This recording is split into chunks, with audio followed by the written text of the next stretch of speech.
22 জানুয়ারি অযোধ্যায় রাম মন্দির প্রতিষ্ঠা হবে। দেশের প্রধানমন্ত্রী নরেন্দ্র মোদী এই মন্দিরের আনুষ্ঠানিক উদ্বোধন করবেন। এই উপলক্ষে 14 থেকে 22 জানুয়ারি পর্যন্ত প্রতিটি মন্দির এবং মসজিদকে পরিষ্কার পরিচ্ছন্ন করার কর্মসূচি হাতে নিয়েছে বিজেপি। বৃহস্পতিবার রামনগর 4 নম্বরের রামঠাকুর সেবা মন্দির, শিব মন্দির এবং মসজিদের স্বচ্ছ ভারত অভিযান করেন আগরতলা পৌর নিগমের মেয়র দীপক মজুমদার। উপস্থিত ছিলেন কর্পোরেটর তুষার ভট্টাচার্য, কর্পোরেটর নিবাস দাস সহ অন্যান্য বিশিষ্ট জনেরা। এই কর্মসূচি সম্পর্কে মেয়র দীপক মজুমদার বলেন, অযোধ্যায় রাম মন্দির প্রতিষ্ঠা হবে। এ বিষয়ে দেশের সমস্ত অংশের মানুষকে বার্তা দিতে এই সমস্ত মন্দির এবং মসজিদে হচ্ছে সাফাই অভিযান।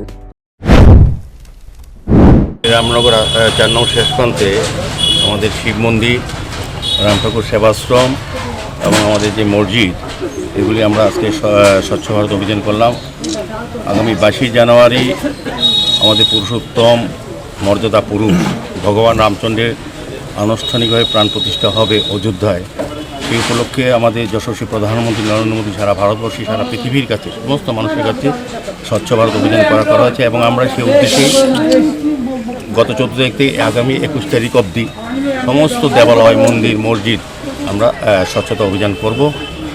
উদ্দেশ্য হচ্ছে মনের দিক থেকে আমরা স্বচ্ছতা, রামচন্দ্র সবার, এটাই প্রমাণ করে যে রামচন্দ্র শুধু যে কোনো এক ধর্মের বা ব্যক্তির না, রামচন্দ্র হচ্ছে সমস্ত অংশের মানুষের। সেই উদ্দেশ্যে আমরা সমস্ত দেবালয়, মসজিদ, মন্দির, গির্জা আমরা কিন্তু স্বচ্ছ ভারত অভিযান মোদীজির নেতৃত্বে।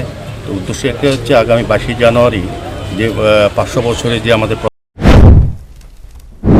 একই দিনে মন্দির এবং মসজিদে সাফাই অভিযান হওয়ায় খুশি রামনগর এলাকার নাগরিকেরা।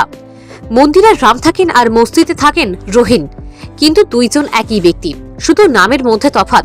হিন্দু মুসলমান দুই ধর্মের মানুষের মধ্যেও কোনো ধরনের ভেদাভেদ নেই। একই সৃষ্টিকর্তা দুই ভাইয়ের জন্ম দিয়েছেন। সমাজে এই বার্তা দিতেই মন্দির এবং মসজিদে একই সময়ে চলে সাফাই অভিযান। Bureau report, news prime Tripura.